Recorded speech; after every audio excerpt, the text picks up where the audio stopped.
Chaque jour, Charles et Carole vous présentent la leçon de l'école du sabbat.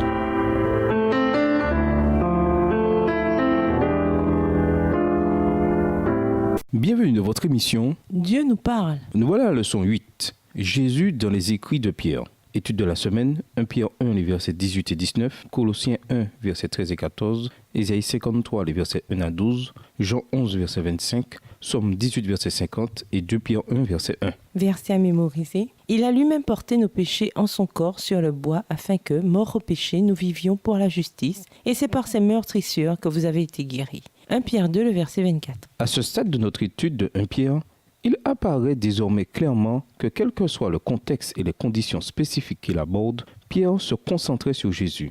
La personne de Jésus imprègne tout ce qu'il écrit.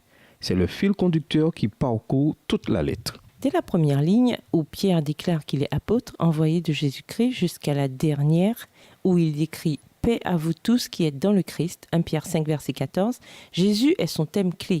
Dans cet épître, il parle aussi de Jésus mourant en sacrifice pour nous. Il parle des grandes souffrances que Jésus a traversées et prend l'exemple de Jésus dans cette souffrance pour nous servir de modèle. Il parle de la résurrection de Jésus et ce qu'elle signifie pour nous. Il parle en outre de Jésus non seulement en tant que Messie, le Christo, loin, mais de Jésus comme Messie divin. Nous avons dans 1 Pierre davantage de preuves encore de la nature divine de Jésus.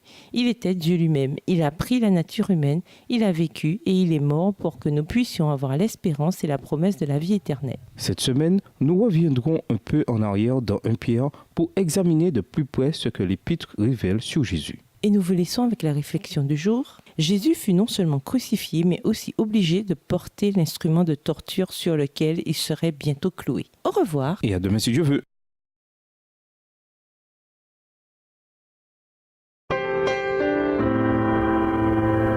Dieu nous parle. Chaque jour, Charles et Carole vous présentent la leçon de l'école du sabbat.